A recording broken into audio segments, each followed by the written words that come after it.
अस्सलाम वालेकुम। मैं डॉक्टर मामी शेख होमियोपैथ क्लिनिक से आप सबको खुश आमदीद। आज जिस टॉपिक इन्फॉर्मेशन के साथ आए हैं उसमें हम बात करेंगे एस्ट्रोजन हार्मोन की डेफिशिएंसी का हो जाना। अगर ये किसी फीमेल लेडी के अंदर इसकी डेफिशिएंसी हो जाती है तो कौन से साइन ऑफ सिम्टम्स आते हैं, पेशेंट के साथ क्या अलामात शो ऑफ होती हैं, वो इस वीडियो की इन्फॉर्मेशन में हम जानेंगे। शेख होमियोपैथ चैनल को सब्सक्राइब नहीं करा तो सब्सक्राइब कीजिए, लाइक कीजिए, इन्फॉर्मेशन को शेयर कीजिए। स्टार्ट करते हैं अपनी वीडियो का कि अगर ये पेशेंट आपके पास आ रही है तो ये आपसे आके कंप्लेन कर सकती है कि इरेगुलर पीरियड्स का हो जाना, ब्लडिंग का ज्यादा हो जाना या ब्लडिंग का कम आना या लॉन्ग टाइम के बाद आना।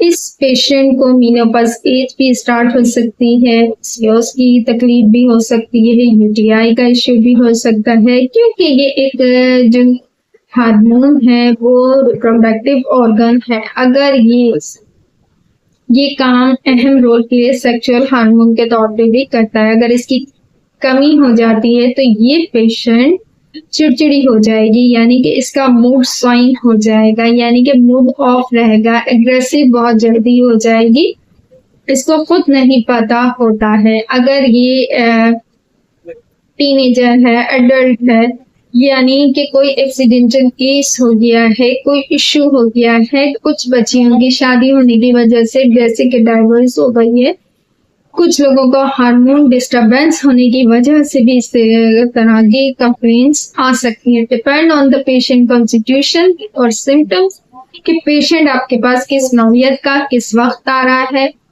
मैरिड है, अनमैरिड है, मीनोपॉज एज है, इरेगुलर पीरियड्स हैं या ज्यादा पीरियड्स आ रहे हैं या कम आ रहे हैं या लॉन्ग टाइम के बाद आ रहे हैं, उसकी फिजिकल वर्किंग क्या है, उसकी डेली रूटीन क्या है, उसकी डाइट प्लान क्या है, वो फिजिकल वर्क कितना करती है, एक्सरसाइज कितनी करती है।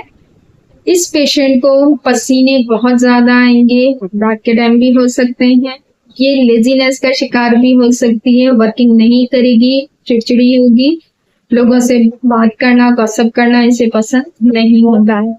अब अगर इस किस्म के पेशेंट आपके पास आ जाती है तो आप उससे ऑल हिस्ट्री लेंगे। हिस्ट्री लेने के बाद आपने ये कंफर्मेशन लेनी है कि उसका आपने अल्ट्रासाउंड करवाना है, उसका एफएसएच को चेक करना है, अपना ब्लड चेक करना है आपने, यानी कि टेस्ट के थ्रू आपने उसका देखना है कि उसके फॉलिकल्स ठीक काम कर रहे हैं या नहीं कर रहे हैं, उसकी एज कितनी है, क्या इंसिडेंस हुआ, इसकी हिस्ट्री क्या है, उन सबको मद्देनजर रखते हुए आपने अपना केस को डायग्नोस करना है। अब जो इसका पेशेंट होगा उसको आपने इंस्ट्रक्शन तो ये दे देनी है कि आपने मेल अच्छा यूज करना है, फिजिकल वर्क करना है, पानी का इंटेक करना है, स्ट्रेस नहीं लेना, नींद अपनी से प्रॉपरली करनी है, फिजिकल एक्सरसाइज इसकी जितनी अच्छी होगी